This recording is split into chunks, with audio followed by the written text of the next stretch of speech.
Pre, anong ano mo? Anong gusto mong maasawa? Yung magandang mabait o yung pangit na may trabaho? Para sa akin, maganda yung mabait. Mabait na maganda. Maganda na walang trabaho. Uy! Bakit? Bakit mo napili?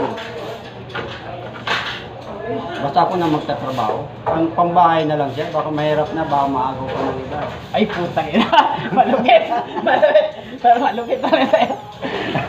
Sa akin naman yan, eh. Siyempre, yung pwede rin yung ano, yung pangit na may trabaho kasi wala namang pangit eh. Importante kasi ngayon, tulungan eh. Di ba? Tama. Tulungan yun. Maganda dapat. Ang sa akin naman, bibigyan ko na lang siya ng paglilibangan sa bahay. Paglilibangan. Utang ina. Negosyo, ganun. Negosyo. Utang. Eh, paano hindi marunong mag-negosyo? Tuturuan ko. Huwag lang siya magpautang. Pag nagpautang, lugi. Lugi. Lugi ang Baka din na makapag-isip na magtrabaho na lang siya sa labas. Putang ina, gayip na yan. Pero sa akin talaga. Anakan ko siya ng marami. Anak ka talaga. Oo. Mga Okay ilan? lang, kahit manglalaki siya. Mga ilan ang mga anak mo sa kanya? Anim. Anim? Tangina, dami. Tangina, dami talaga ang anak eh. Anim. Manlalaki man siya, di nalugi.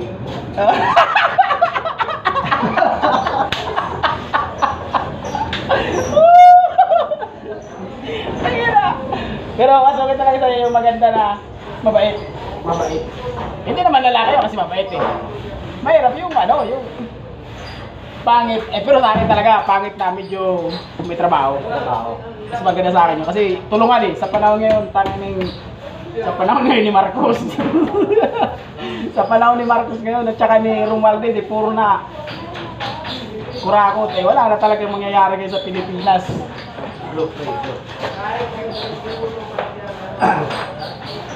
Iba-ibang opinion natin dalawa. Ngayon naman, maganda na mabait. Uy! Hindi pa yata yun ah! Hindi pa yata yun! Napako! Hindi mo pala nilim yan? Temporary lang yata. Ay patay tayo na! Nakasala mo nilim yan! Nilim mo na yan! Wala pa rin. Yan, nag-blown. Nag-look ko na to eh! Nanilim ko na to kahapon eh! So mas maganda talaga yung sa'yo mabait na maganda. Okay, akin naman yung pangit na may trabaho kasi yung ganda kasi yan, katagalan. Kasi mahirap na, baka maagaw. Hindi, nalalaw yung maganda. Panglalo ng ganda niya, pang universe. Pang model. Pag universe tayo na yun. Paano natin pre? Meron ka lang, tsaka eskwala pre. Hindi, yung ganda kasi pre, ano yan eh, kumukupas.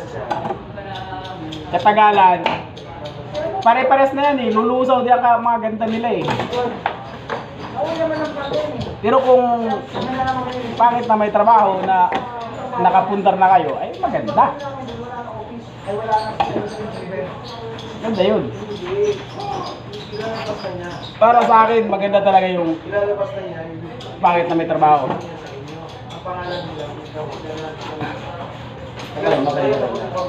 No, May trabaho na eh. may trabaho eh. Eh yung ganda.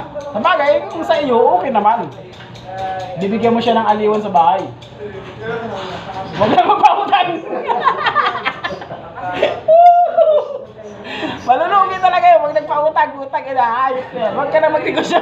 Logis yun sa iyong ginagawa. Magtrabaho ka na lang. Trabaho ka na. Yung di ba walang ganda, putang ka na. Hayop na yan. Sige.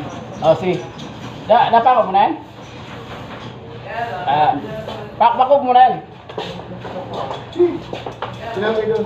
Ha? Tinawag doon. So, mamaya na, kaibigan. Mga kakarpin kayo, mamaya na. Usapang, ano lang May kuryente na ba? Usapang kalye. So, mamaya ulit. Usap tayo ulit.